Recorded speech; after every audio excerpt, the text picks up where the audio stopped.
never listen. It's always the same thing with you. It's like Me. you don't care. You're the exact same way. I'm just trying to make a point here. Okay, friends. Why can't you just say that I'm right for once? For once, Because you're not. You're wrong. You want me to pretend? Is that what you want? Friends, hold on.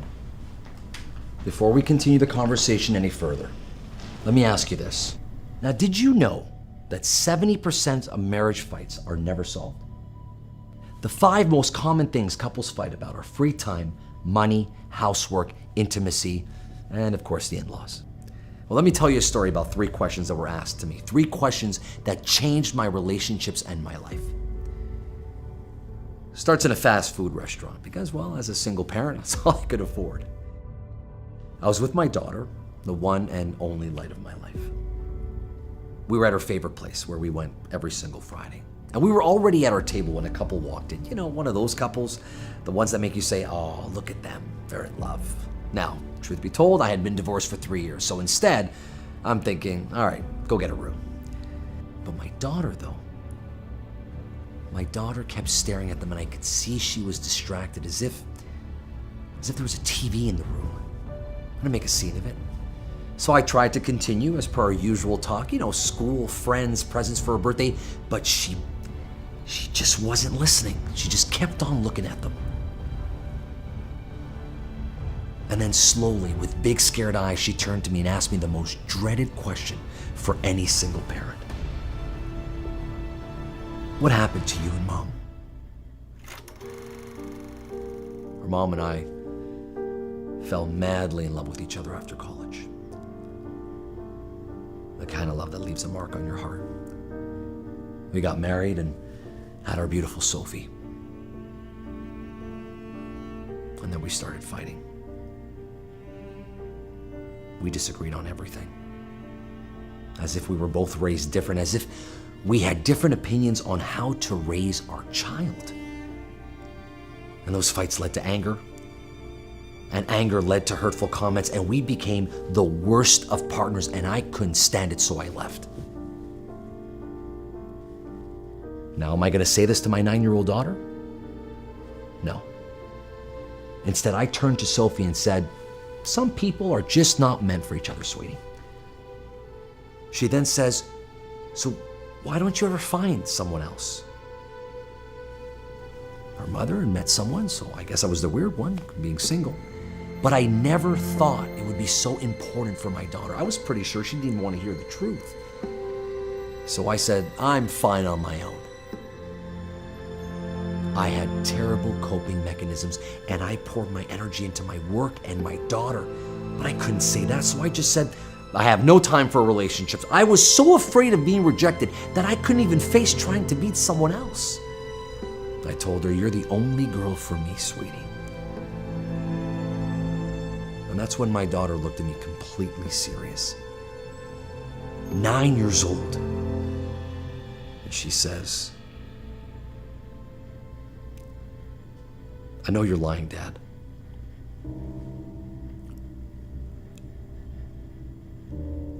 My heart stopped. I couldn't believe what she said. And I thought I was fooling her, but I was only fooling myself, so I tried telling the truth. I said, honey, it's been really hard after your mom and I separated, and I'm not good at meeting people, and to be honest, I don't think I have much to offer. Sophie stares at me completely unfazed. She said, Dad, how can you teach me to love if you can't even love yourself?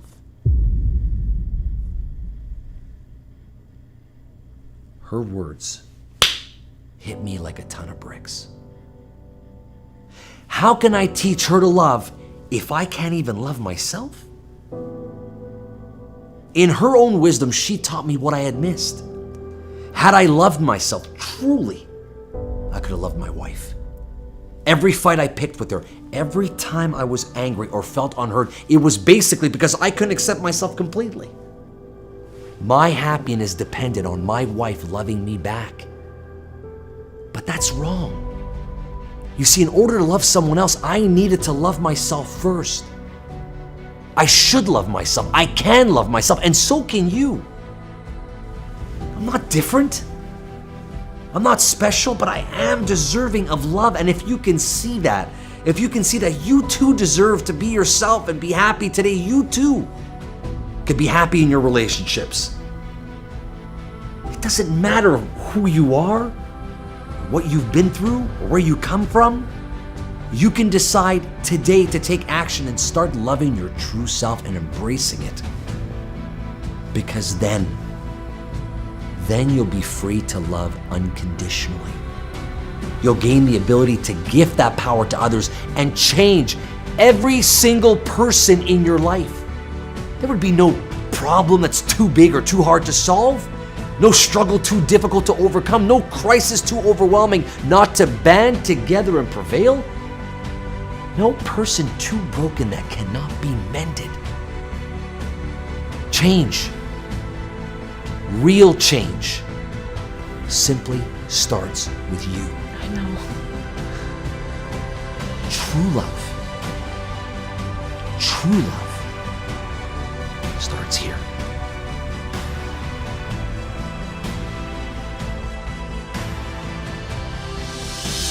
I heard that Melissa is cheating on you. And I responded with, I know. And he said the exact right words to me. He said, what did you expect? How did I get to this place? So I want you to imagine me, palms sweaty, my heart is racing, and I've just asked the scariest question that I've ever asked up until that point in my life. Will you be my girlfriend? And she said yes. And I was 6. I was in the 2nd grade and I had just fallen in love for the very first time. I was flying, I couldn't even believe it. Her name was Elizabeth, and she was the most beautiful girl that I'd ever seen in my life. She wore these dresses with matching bows in her like curly blonde hair. I didn't even know what it meant to be a boyfriend and a girlfriend. And then what that evolved into was we spent all of our recesses together. And I don't know how long the relationship lasted, because time is so different when you're in love and you're 6. When I walk down the aisle of this library and I see Elizabeth with Chad. Chad was everything I wasn't. Tall and stocky and red hair and freckles. And I was a tiny little half Asian gap-toothed kid with a dream of true love. And it's not that I disliked Chad, but I knew that Elizabeth disliked Chad. In fact, she had told me over and over and over again that she actually hated Chad. And naive, innocent little me just like walks up. Well, what are you doing? Well, I'm looking at books with Chad. Okay, but I thought you hated Chad. And she says these words that would shape the next 2 decades of my life. She says, no, I don't hate him. You're the one I hate. And she turns around and she walks away with Chad. I was left standing there confused. And 6-year-old me created the story that there was something wrong with me and I couldn't see it. And I made a decision in that moment that I was gonna do everything I could to be the perfect boyfriend. I was the beast and I needed my belle. I was 17 years old when I was hanging out with my friends after work, and Katie walked into the room. She went to a different high school, so I'd never seen her before, but the moment that she walked in, I knew that was my person. I knew it in the core of my being. And so I got her number. Well, that sounds way cooler. I actually asked her friend for her number, but I did eventually call that number. And we talked all night until we were both literally falling asleep on the phone. And that became a nightly ritual. And I did everything I could to be the best boyfriend ever. She didn't have a car, but I had a car, so where do you need me to drive you? And life was good. You know what I mean? Like mini golf, go-karts, kind of good. I even opened my heart again. And yeah, there were some things that weren't exactly nice to experience. Like the nights that I would call her and I wouldn't get an answer. The text messages that didn't get returned. The various things that were indicators, I ignored all of them. She was perfect. She was my belle. And then one day we're at the mall and we're walking out of the Gap. And as we're walking out, I go to put my hand on her shoulder, not even arm around her, but just put my hand on her shoulder. And as soon as my fingers touch down, she reacts as if I've shocked her. And she yells at me, "Don't touch me!" And she storms off.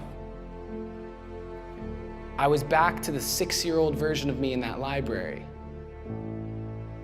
not knowing what I had just done, but obviously something I did was worth hating.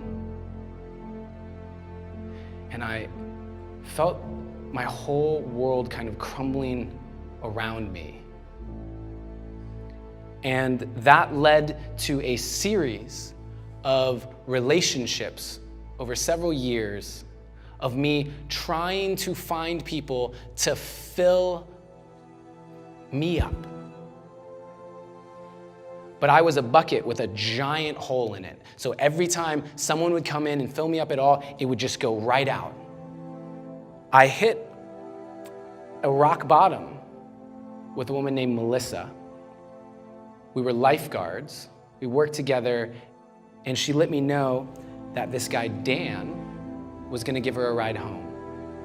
And then one day my friend called me up and he said, "Hey man, I have to tell you something. I heard that Melissa is cheating on you." And I responded with, "I know." And I remember sitting up on the lifeguard chair, watching Dan's car drive off with my girlfriend in the passenger seat, and knowing.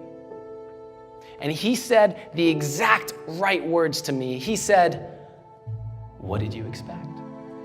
Why are you always trying to see the best in people, ignoring signs of a lack of integrity or that they might not actually care about me?" Because I saw them in their highest. But what it made me realize was that I wasn't doing the same thing for myself. I wasn't giving myself the benefit of the doubt. That's what I was doing for everyone else in my life, but not for me. I was spending every ounce of energy to be the right match for what everyone else wanted me to be. The good student for my parents, the good athlete for my friends, and the perfect boyfriend. And so for me, it became about seeing what I had allowed myself to believe, that there was something wrong with me, and deciding that I was going to change that I was worth changing that. Your self-love journey starts when you say you love yourself enough to be worthy of making changes in your life. You do not have to accept the things about your life that you do not love. You don't need to like yourself to love yourself unconditionally. You are ever evolving with every single moment, every single breath that you take. And so that journey to become the person that you want to be, the person who truly loves themselves, all of you, the person who designs a life that reflects back to you how amazing life could be, that starts by loving yourself unconditionally. Everything I've been through has brought me to be this person, this man standing here today, because I am enough. And that's enough just by showing up. And you are enough. This very moment, you are enough. Because you are.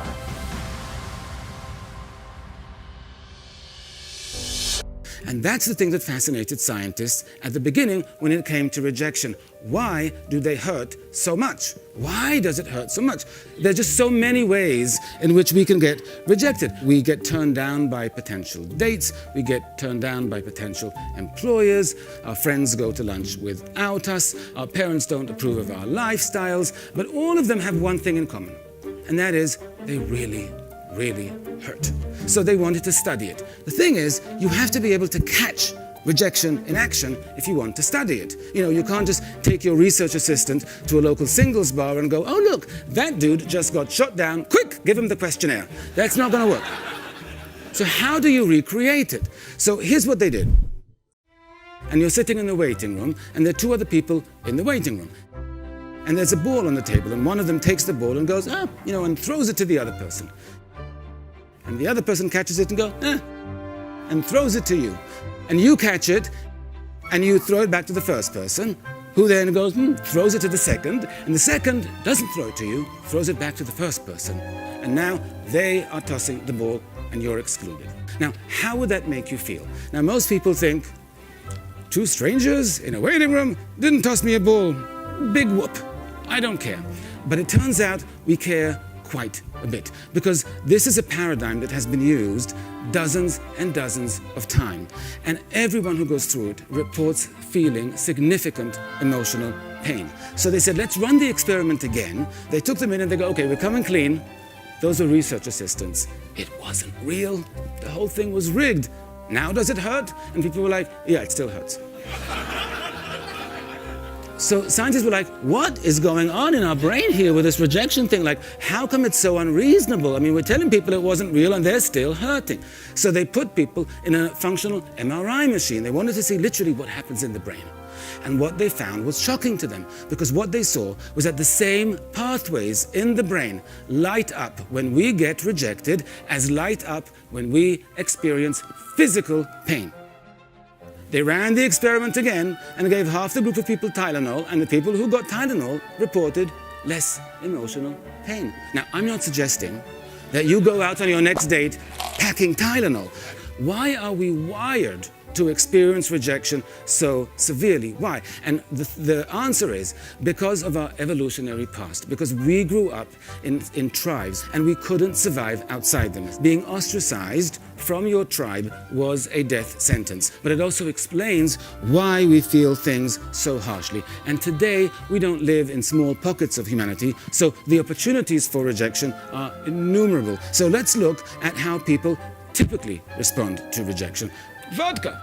They reach for the bottle. Not a good idea. Turns out that when you stuff your feelings down with alcohol, they often come back up again.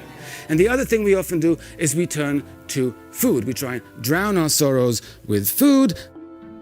Now, needless to say, these responses don't really work very well. So what do we need to do? There are several wounds we need to treat, but the most urgent of them is that we need to do something to revive our self-worth. One of the ways that is most common in terms of how people do that is positive affirmations. Those are statements like, I am attractive and worthy, I'm going to be a great success. But when we do studies about them, what we find is that positive affirmations don't work. Well, why is that? Why is it that when your self-esteem is low, telling yourself that you're going to be successful and people are going to love you and everything is going to be great, why would that make you feel bad? Well, when a statement falls within the boundaries of our belief system, we'll accept it. And when a statement falls outside the boundaries of our belief system, we'll reject it. And so when you're feeling really unworthy of love, and you're telling yourself, I'm worthy of love, I'm worthy of success, your unconscious mind will reject that statement. So what should you do? Well, There is another kind of affirmation that actually does work, and that's the one I'm going to suggest. It's called self-affirmations. And the thing about self-affirmations is they are generated by you. So you know they fall within the boundary of your belief system because you're the one that has to come up with them. Make a list of 5 qualities, attributes that you have that you really believe are valuable in whatever the domain is. And then you write a brief essay, 1 or 2 paragraphs about one of the items on your list. You really elaborate why that's an important thing. And that will actually remind you of self-worth that you actually have. That will make you feel better doing that. Now, some people say to me, I've tried it, it didn't work. And I'm like, you've made the list and you wrote the essay? No. I just thought about those things and I thought about why they were important. And I'm like, well, that's like saying I was hungry, so I thought about the food I had in my fridge. Turns out I'm still hungry. No, you have to write the essay. You have to make the list, because making the list is like taking the food out of the fridge and cooking it, and writing the essay is how you eat it. It's how you absorb it. Your brain needs for you to think about it, to process it, to write it. That's how the message gets absorbed, because it's so obvious to us that we need to monitor our physical health. We need to monitor our bodies. That's very, very clear to us. But it's not clear to us at all that we need to monitor our psychological health.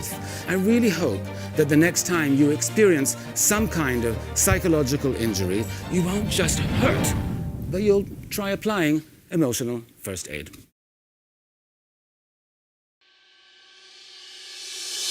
Going to the chapel and I'm gonna get married.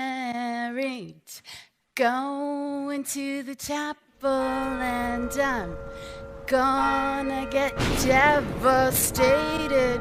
Gee, I really am uncertain. And we're gonna get divorced. Going to the chapel of love. I'm 20 years old at the chapel doors, big white dress and a 4-foot train. And there is a man at the end of the aisle who I do not want to marry. How did I get here? I grew up in a home where I was unsafe, unspecial, unloved. And so when that was reflected back to me, it felt like home. It felt like love. And when I was 16, and for the first time in my life, someone looked in my eyes and said, I love you, well, you knew I was going to marry him. I was starved for human connection. So I went ahead and married someone just like my father and divorced him by the time I was 30. And then I was engaged to someone just like my mother, and I ended that when I was 40. So my work is done.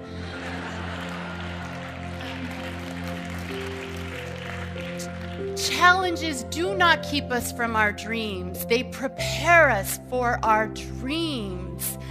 And so I am ready. I'm ready to meet Mr. Right. Right? And how do I attract my soulmate? Well, that's a big question, and I always take big questions into meditation, and I heard the answer. Lean back and receive. What does that even mean? Lean back and receive? You mean I'm not supposed to work for it? I'm not supposed to prove my worthiness of love? I'm supposed to let go of everything I ever thought I knew about love? I am a beautiful being, deserving of love, and so are you, for no other reason than because you are you. So, the next time I get married, and there will be a next time, my vows will sound like this. Dear one, I love you so much that I'm going to put me first. I promise to be at peace with who I am so I can be at peace with who you are. I am committed to my greatness so that I can be comfortable with your greatness. I take full responsibility for how I feel about you. It's all on me. And the only thing I ask of you is that you do the same for me. Now, I am open, willing, and ready for love. The question is, who else is ready And who's next down the aisle?